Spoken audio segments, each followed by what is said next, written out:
Welcome बच्चों। आज हम क्लास 7th के साइंस में chapter number 5 acid bases and salts में अपना नेक्स्ट टॉपिक कवर करेंगे और वो है न्यूट्रलाइजेशन। ठीक है, अब तक हमने पढ़ा था एसिड्स के बारे में, बेसेस के बारे में, नेचुरल इंडिकेटर्स के बारे में।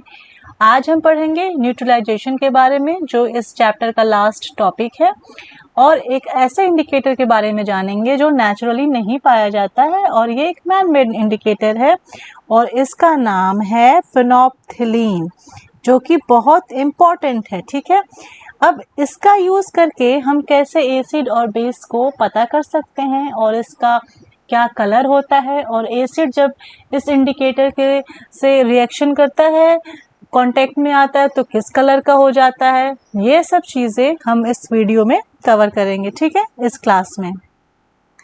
तो इस फेनोल्फथलीन के बारे में जानने से पहले हमें इसके बारे में एक छोटा सा एक्टिविटी लिखा हुआ है आपके बुक में, तो ये एक्टिविटी करनी होगी। ठीक है, और ये एक्टिविटी आपको जो है जनरली क्लास की लैब में करवाई जाती है, लेकिन नो प्रॉब्लम, क्योंकि हम ऑनलाइन पढ़ रहे हैं तो सब कुछ ऑनलाइन ही करेंगे। तो यहाँ पर देखिए आप, ये देखिए, ये है आपका फेनोल्फथलीन इंडिकेटर। ठीक है, ये आपका फेनोल्फथलीन इंडिकेटर है। Okay, 1 second. और ये कलरलेस है। ठीक है, इसका कोई कलर नहीं है।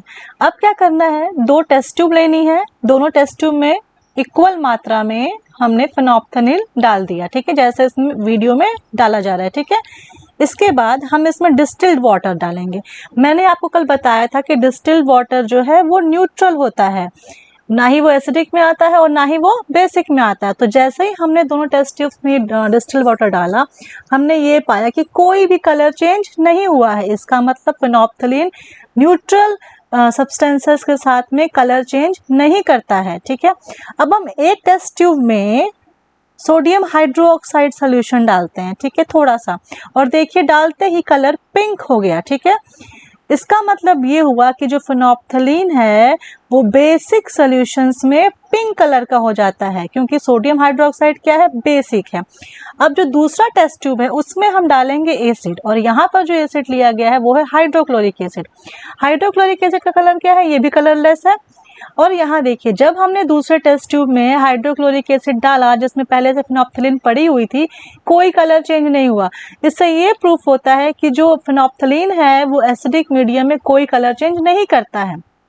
अब हम फिर पहली वाली ट्यूब में जो पिंक कलर की थी उसमें हमने जब HCl वापस से डाला तो देखिए पिंक कलर गायब हो गया और वापस से ये कलरलेस हो गया। ठीक है, तो इसका मतलब क्या हुआ बच्चों, इसका मतलब ये हुआ, ठीक है, कि जो हमारा एसिड था वो बेस को न्यूट्रलाइज कर दिया है। ठीक है, और इसी प्रोसेस को कहते हैं न्यूट्रलाइजेशन रिएक्शन। ठीक है, तो एक बार झट से रिवाइज कर लेते हैं। यहाँ देखिए, टेस्ट ट्यूब्स में हमने फेनोल्फथलीन लिया, उसमें वाटर डाला तो उसका कलर चेंज नहीं हुआ। एक टेस्ट ट्यूब में सोडियम हाइड्रोक्साइड डाला, तुरंत उस टेस्ट ट्यूब का कलर, सोल्यूशन का कलर पिंक हो गया। दूसरे में हमने हाइड्रोक्लोरिक एसिड डाली, कोई कलर चेंज नहीं हुआ।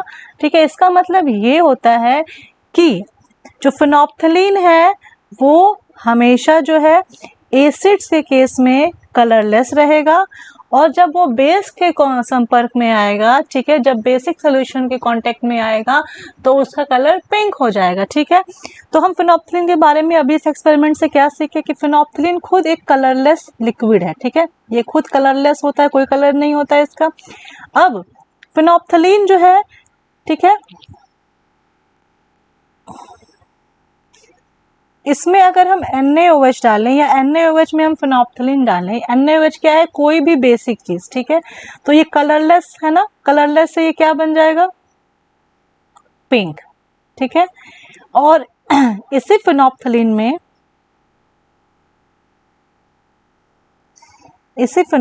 में अगर हम HCl डालें या कोई भी एसिड डालें या एसिड में फेनोल्फथलीन डालें, बात एक ही है। ठीक है, तो ये कलरलेस का कलरलेस ही रहेगा। ठीक, कलर चेंज नहीं करेगा।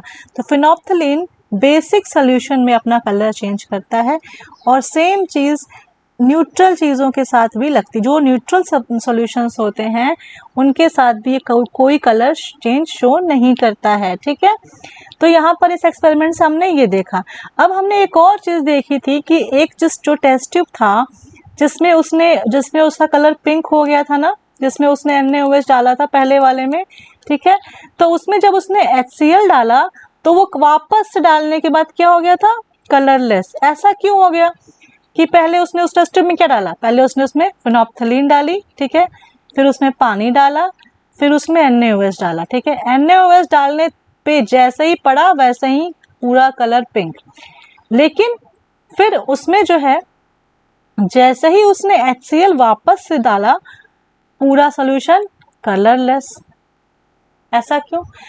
इसी प्रोसेस को कहते हैं न्यूट्रलाइजेशन, ठीक है। क्या कहते हैं? न्यूट्रलाइजेशन।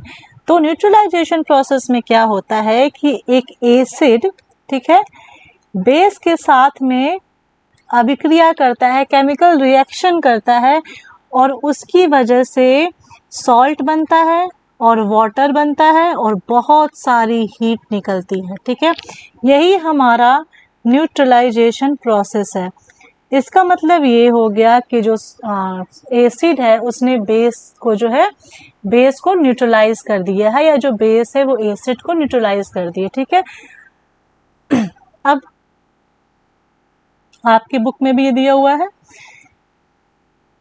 फिनोप्थलीन के बारे में। तो ये एक्सपेरिमेंट 5.5 जो एक्टिविटी है ये इसी के बारे में है और यही शो करने के लिए कि फिनोप्थलीन इंडिकेटर के रूप में यूज करने पे क्या कलर शो करता है। तो बेसिक के साथ पिंक कलर, एसिडिक के साथ कलरलेस और न्यूट्रल के साथ भी कलरलेस, ओके। अब जब भी हम एसिडिक सोल्यूशन को बेसिक सोल्यूशन में मिलाते हैं, दोनों सोल्यूशंस को साथ साथ मिला देते हैं, तो हमेशा वो दोनों सॉल्यूशंस एक दूसरे के इफेक्ट को, प्रभाव को खत्म कर देते हैं और इसी चीज को क्या कहते हैं, न्यूट्रलाइज करना, ठीक है। जैसे मान लो कि दो इक्वल फाइटर्स है ना, अब दोनों लड़ाई कर एकदम सेम स्ट्रेंथ के हैं तो लड़ाई करते रहेंगे, कोई मतलब नहीं, वो उसको मारेगा, वो उसके वार को खत्म कर देगा, न्यूट्रलाइज कर देगा। तो इस तरह से क्या होता है, यही न्यूट्रलाइजेशन होता है, ठीक है।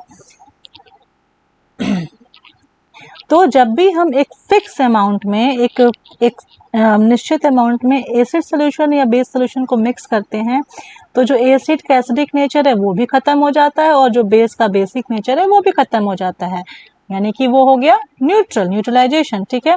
जो सोल्यूशन लास्ट में हमें मिलता है वो होता है ना ही एसिडिक और ना ही बेसिक। और मैंने आपको बताया था कि फिनोप्थलीन न्यूट्रल सोल्यूशंस में क्या हो जाता है, कलरलेस। तो इसीलिए जब इस टेस्ट ट्यूब में हमने HCl डाला तो पहले से बेसिक था, HCl डाला, अब एसिड ने बेस को डिस्ट्रॉय कर दिया, बेस ने एसिड को डिस्ट्रॉय कर दिया, अब वो सोल्यूशन क्या हो गया, न्यूट्रल, और न्यूट्रल में फिनोप्थलीन कलरलेस हो जाता है, इसलिए ये सोल्यूशन कलरलेस हो गया था, ठीक है। सबको समझ में आ गया? अब अगर आप जब भी आप ये रिएक्शन परफॉर्म करेंगे, एसिड और बेस को एक में मिलाएंगे, तो आप पाएंगे कि न्यूट्रलाइजेशन रिएक्शन में हमेशा आपको हीट इवॉल्व होगी। जब आप टेस्ट ट्यूब के बाहर अपने हाथ से टच करेंगे तो टेस्ट ट्यूब बहुत गर्म होगा, इसका मतलब न्यूट्रलाइजेशन रिएक्शन में हमेशा और हमेशा हीट प्रोड्यूस होती है जिससे तापमान बढ़ जाता है रिएक्शन का, ठीक है। और यहाँ पर जो नया सब्सटेंस बनता है, अब एसिड बेस को आपस में मिलाएंगे तो कुछ तो नया सब्सटेंस बनेगा, क्योंकि केमिकल रिएक्शन में नया सब्सटेंस बनते हैं, तो उसे हम सॉल्ट कहते हैं, ठीक है। ये सॉल्ट एसिडिक भी हो सकता है, बेसिक भी हो सकता है और न्यूट्रल भी हो सकता है। तो अभी मैंने आपको बताया था कि इसकी डेफिनेशन क्या होती है। जब एसिड और बेस में रिएक्शन होता है, मतलब एसिड और बेस आपस में रिएक्शन करते हैं, तो उस प्रोसेस को न्यूट्रलाइजेशन कहते हैं। इस प्रोसेस में हमें सॉल्ट और वाटर मिलता है, ठीक है, और बहुत ज़्यादा एक हीट यहाँ पर जो है प्रोड्यूस होती है, ठीक है। इसका एक एग्जाम्पल था हाइड्रोक्लोरिक एसिड, हमने लिया था HCl जिसका फॉर्मूला होता है, उसमें हमने सोडियम हाइड्रोक्साइड मिलाया था, NaOH जो फॉर्मूला होता है। जब दोनों आपस में एसिड बेस मिलते हैं तो हमने कहा था सॉल्ट बनता है और पानी, तो NaCl ये सॉल्ट हो गया और ये वाटर यहाँ से बाहर निकल जाता है, प्लस हीट निकलती है, ठीक है। अब हमारी डेली लाइफ में हम इस प्रोसेस को कहाँ यूज़ करते हैं, तो सबसे पहले इंडाइजेशन, जब भी हमें पता है कि हमारे स्टमक में खाना पचाने के लिए हाइड्रोक्लोरिक एसिड प्रोड्यूस होती है, इसी की हेल्प से खाना पचता है। लेकिन जब ये एसिड अधिक मात्रा में हो जाती है तो इससे क्या होता है, हमें इंडाइजेशन होता है और इससे कभी कभी पेट में दर्द भी होता है। ठीक है, तो इस इंडाइजेशन को से बचने के लिए जो है हम मिल्क ऑफ मैग्नीशिया, जो कि एक एंटी एसिड है, उसे पीते हैं, जो कि मैग्नीशियम हाइड्रोक्साइड कंटेन करता है और हमेशा एसिड को बेस ही खत्म करेगा। तो इसलिए जब हम एसिड ज़्यादा होगी तो हम बेस लेंगे तो हमारा एसिड जो बना हुआ है एक्सेस वो खत्म हो जाएगा और हमारा पेट सही हो जाएगा।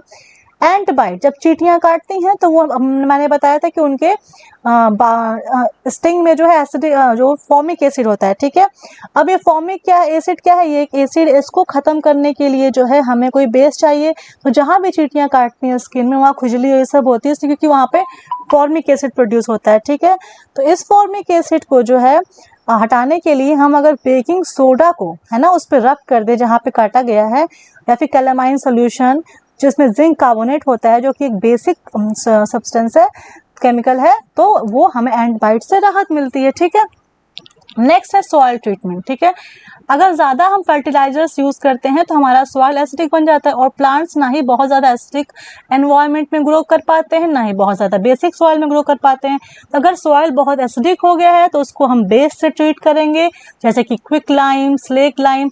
और अगर सॉइल बेसिक हो गया है तो उसमें हम ऑर्गेनिक मैटर डालेंगे, क्योंकि ऑर्गेनिक मैटर क्या करता है, वो एसिड प्रोड्यूस करता है, जिससे सॉइल का बेसिक नेचर खत्म हो सकता है। ठीक है, जो फैक्ट्रीज होती हैं उनसे बहुत सारा कचरा निकलता है, वो सब एसिड्स कंटेन करती हैं। ठीक है, और अगर ये कचरा बिना कोई ट्रीटमेंट के वाटर बॉडीज में डाल दिया जाए, रिवर्स में छोड़ दिया जाए, तो ये एसिड्स, इन कचरों के जो एसिड्स हैं वो जितने भी ऑर्गेनिज्म या फिश हैं उसको किल कर सकते हैं।